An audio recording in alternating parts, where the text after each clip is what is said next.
呢條片就會講解2025年 Econ Post-Smoc 嘅12題13、14、18、19、30同埋35題。咁我哋由第12題開始先啦。題目就話下圖顯示咗住宅物業嘅供應同埋需求曲線，本身均衡點就係E0嘅，即係呢一個位啦。跟住佢就話假設購買住宅物業嘅印花稅減少咗，同時如果任何地產發展商被發現未能在獲得土地後8年內出售相關住宅物業嘅話咧，政府就會對該地產發展商徵收額外稅款啦。咁佢就要我哋揾新嘅均衡點。咁首先我哋由第一句開始解啦。佢就話購買住宅物業嘅印花稅減少咗喎。咁我嗰陣做嘅時候咧，就將個寫低咗 D 係會上升嘅。咁點解會係咁咧？咁你要知道咧，印花稅咧就係住宅物業嘅一個衍生嘅費用啦。即係你去買住宅物業咧，你就係要俾印花稅嘅。呢個就係即係當中抌印仔嘅過程咧，就係要交印花稅啦。咁呢個低咗喎，咁住宅物業嘅需求就會上升啦。因為咧印花稅就係呢個購買住宅物業嘅一個衍生費用咁樣啦，就類似聯合需求咁樣嘅。即係例如你要去買 DVD 機嘅時候，你發現買 DVD 嘅時候，你發現 DVD 機嘅價錢就平咗喎。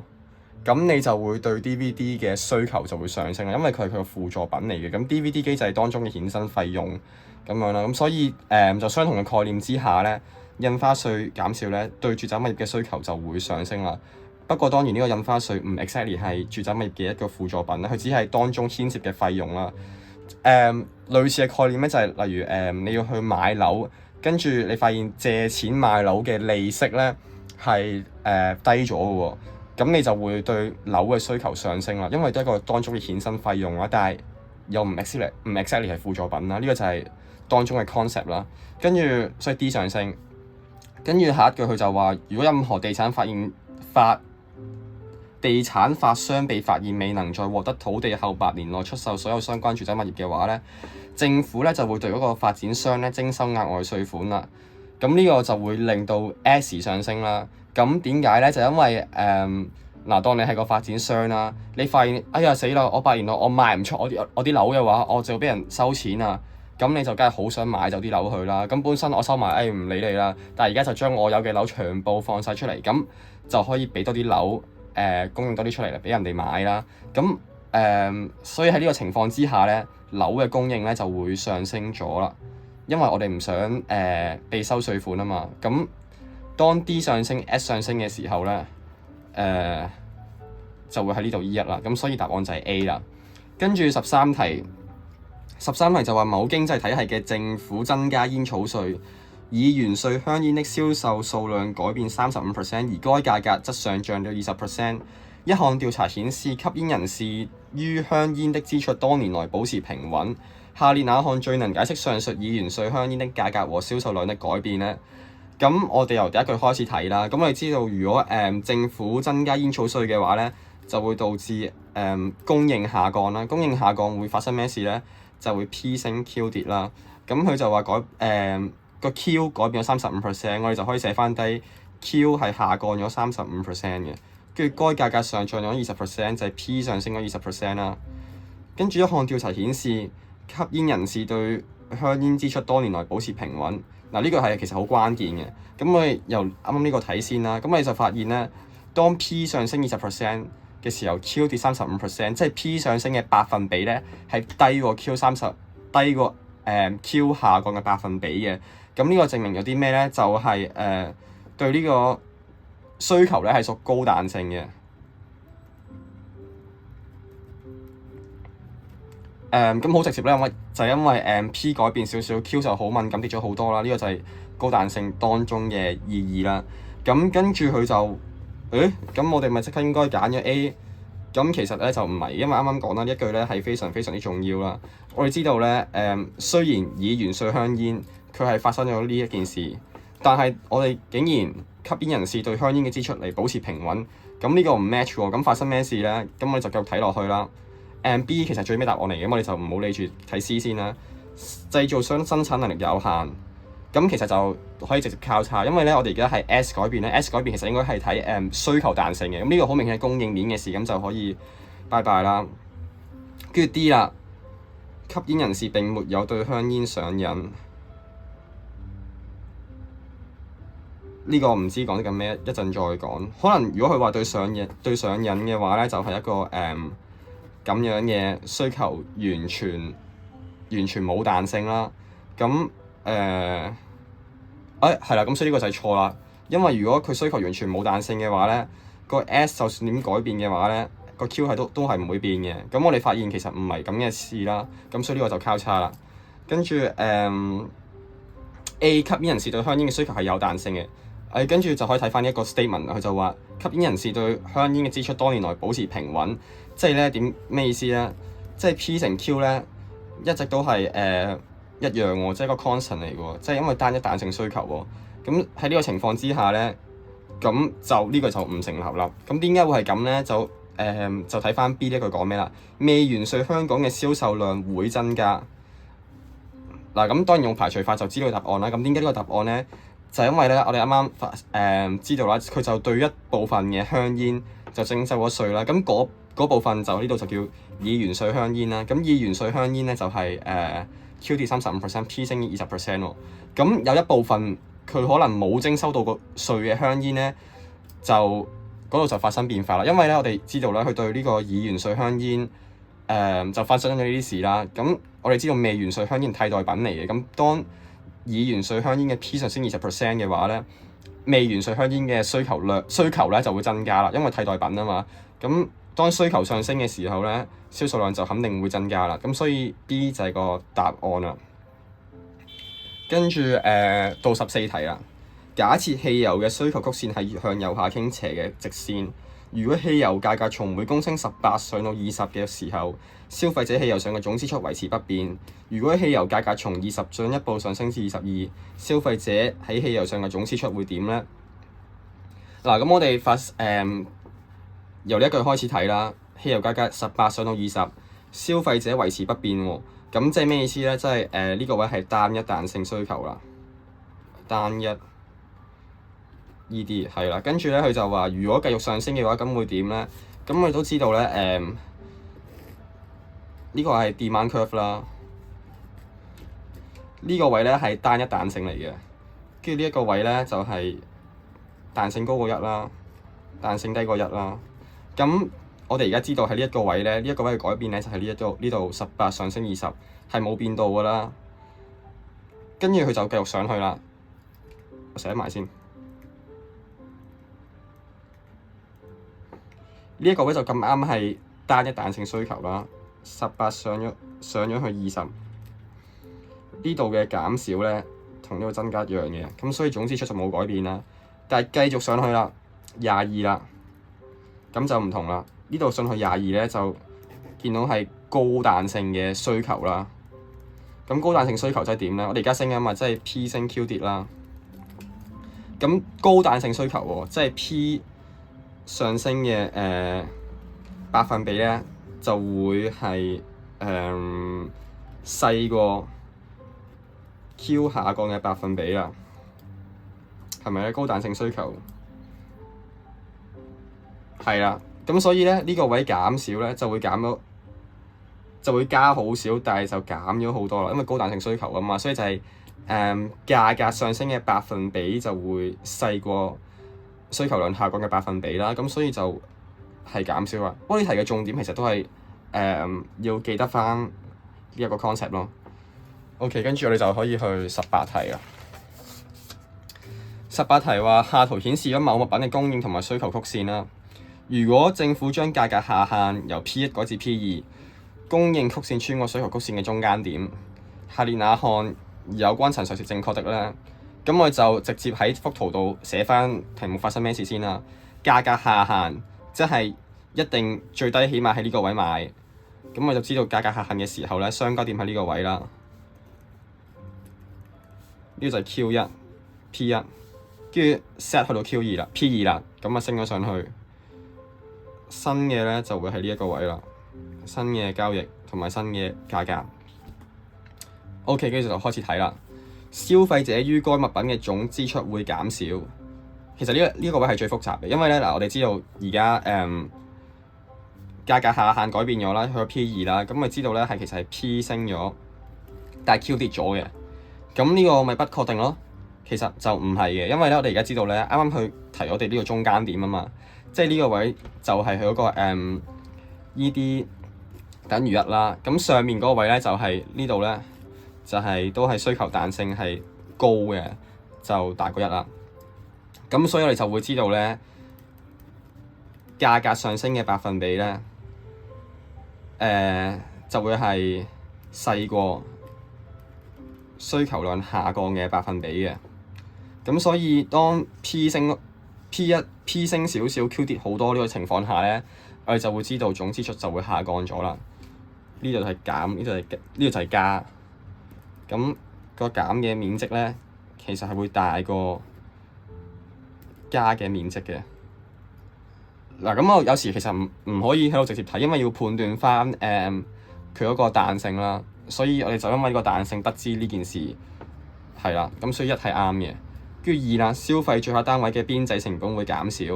咁我知道本身 P1 嘅邊際成本咧，呢個就係邊際成本曲線啊嘛。本身邊際成本咧喺呢個位，跟住而家因為 P1 啊嘛，跟住而家去呢個位就 P2，唔係黐線。呢個位就新嘅 MC， 咁好明顯邊際成本就係下降咗啦。咁所以呢個都係啱嘅。tick OK， 跟住該物品市場嘅非價格競爭會變得激烈。其實呢個都係啱嘅。點解咧？因為咧我哋知道呢個係一個價格下限啦。咁其實99%時間咧，價格下限咧都係俾一啲勞工啦，保障佢哋嘅福利啦，例如工人姐姐咁樣啦，最低工資啦。咁當我哋最低工資係更加高嘅時候，你知道 Q 就下降咗啦。跟住呢個係勞力供應啦，勞力供應有咁多，即係本身嘅超額供應喺呢個位，跟住新嘅超額供應咧就會去到呢個位啦。咁我哋就見到其實佢個當係勞力市場啦而家，所以就當見到呢個失業咧係會多咗，因為勞力供應咧更加多過本身嘅勞力需求啦。咁就發生咗啲咁嘅事，咁所以非價競爭會變得激烈。咁又係點解咧？因為當呢個勞力市場佢個超額供應更加嚴重，即係失業更加嚴重嘅時候咧，啲人咧係一定會更加想去提升自己競爭力啦，令自己更加有呢個被 employed 嘅機會啦。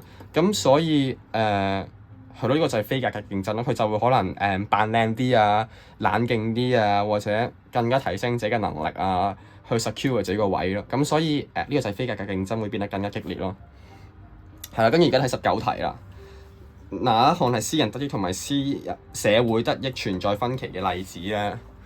咁其實咧 A 首先睇 A 先啦。由於進出航班產生噪音，居住在機場附近嘅居民無法入睡。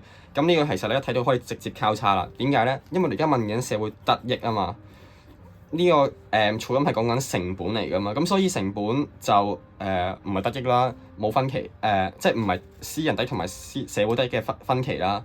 咁就可以拜拜啦。咁 B 係答案嚟嘅。B 要講解耐少少，最尾先講啦。咁 C 啦。C 用啲其實性質係完全一樣嘅，就話倉庫工人免費搭公司提供接駁巴士啦，同埋保安做嘢嘅時候睇埋足球比賽。咁呢一個咧其實如果做得多 past paper 見到咧都可以直接交叉晒呢兩個啦。因為咧其實咧私人得益同埋社會得益點解會存在啊？就係發生呢個界外利益嘅時候，咁就會發生呢個咁嘅分歧啊嘛。咁其實呢兩個情況咧係冇存在任何界外利益嘅。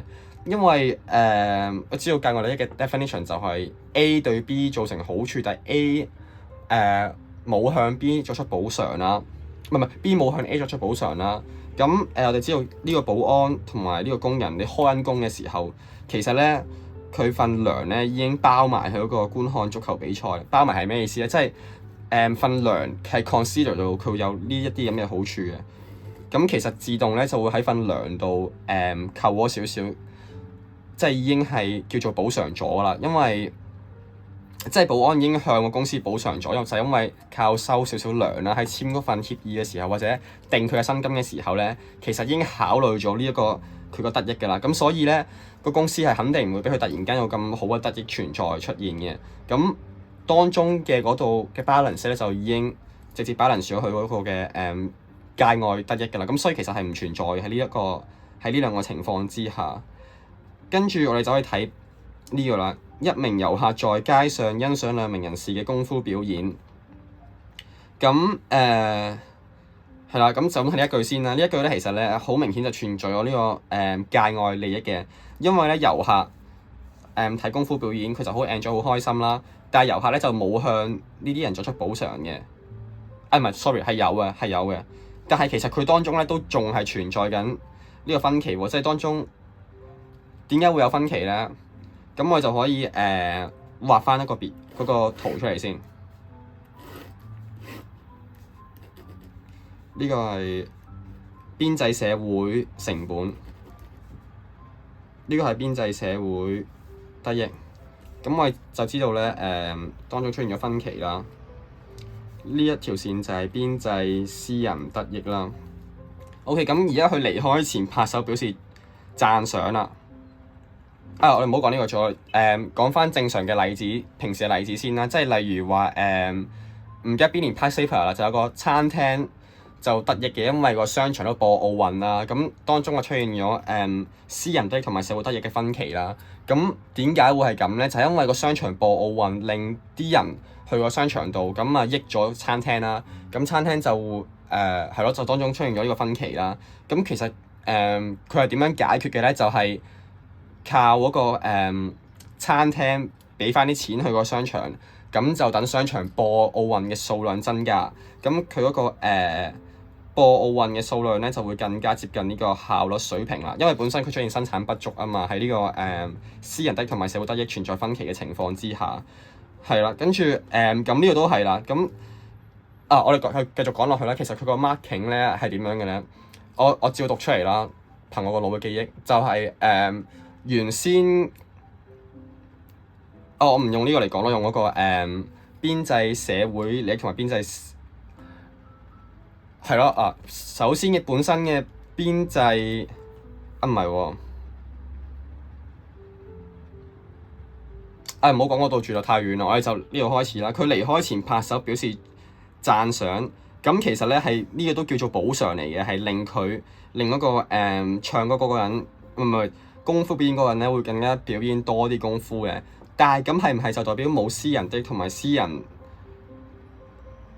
得益同埋社會得益存在分歧咧？其實未必嘅喎，因為你拍手如果現實啲咁講，其實拍手我係開心，但係你唔會因為拍手而令我增加好多嘅功夫表演嘅喎。咁可能佢嘅邊際私人得益會升少少啦。咁其實當中咧都仲係存在咗分歧嘅。唔係呢個位，呢個位係呢個係有效率嘅水平，呢個係未夠啦，喺呢個位啦。但係有講分歧啦，其實佢呢個係新嘅 MPB 啦。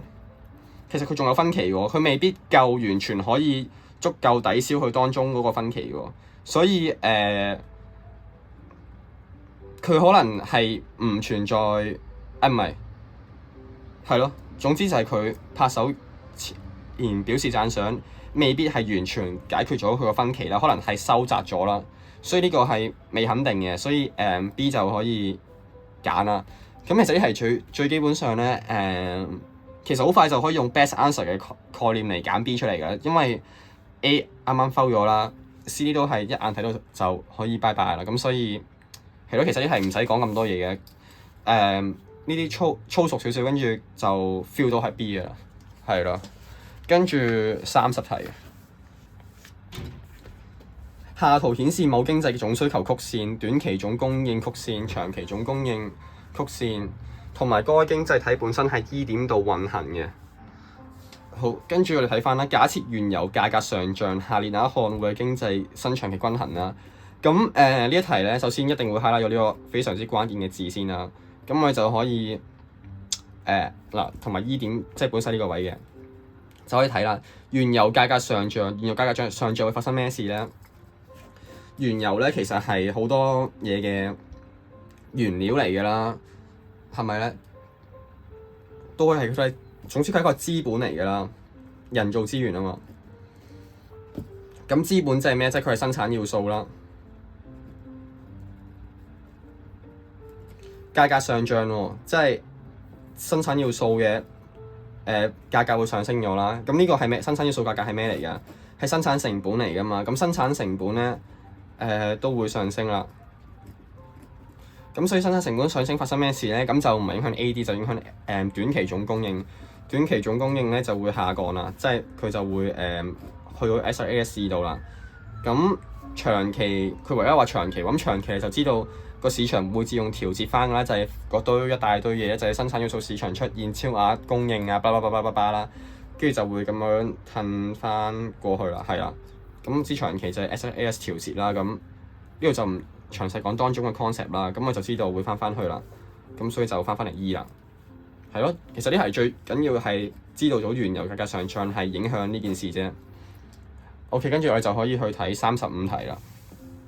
查理斯非常熱愛香港，佢以個18千萬、10萬、500萬在香港股票市場投資了 iBonds， 把自己賺獲的個18千萬、10萬、100萬工資收入全數捐給咗自己嘅香港僱主，並向當地嘅億萬富翁購買了一輛經典豪華汽車。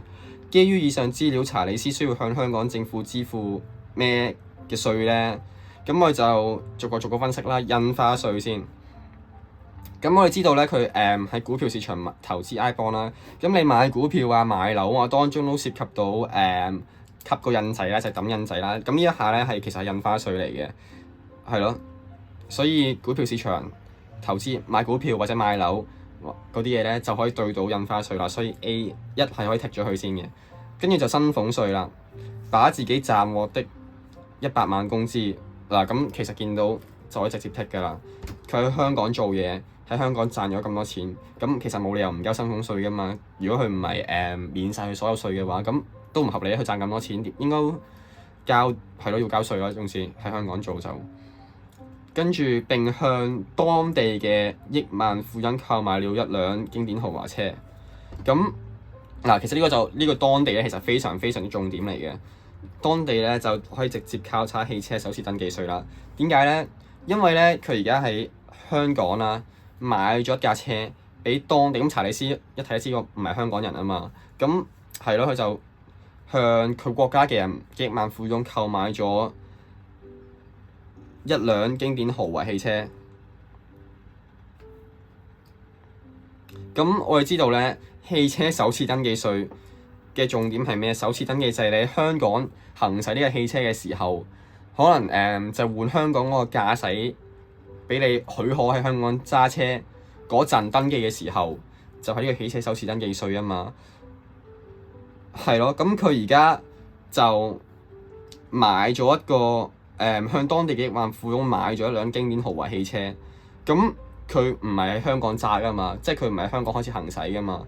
咁所以佢就算喺香港買運去當地，或者喺當地買喺當地行駛，都唔係香港度揸，唔係香港度登記。咁所以3就係交叉啦，係啦。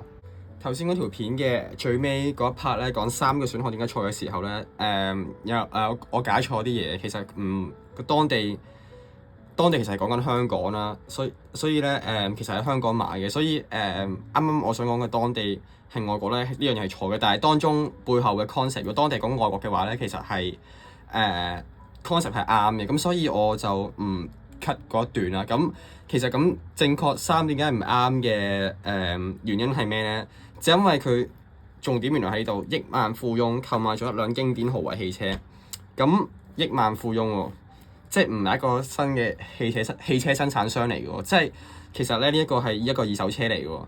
咁二手車佢呢個億萬富翁買嘅呢個經典豪華汽車嘅時候咧，其實就已經交咗呢個首次登記稅㗎啦。咁當你再揸嘅時候咧，嗰架汽車唔係喺香港首次登記㗎嘛，咁佢就唔需要再交呢個首次登記稅啦。因為首次登記稅就係講緊一架全新嘅車第一次喺香港開始行駛嘅時候就要交稅啊嘛。咁係咯，所以題係其實相當陰濕，就因為佢向當地嘅億萬富翁即係唔係新車買咗架車，咁所以就唔使交啦。係啦，所以答案就係 A 啦。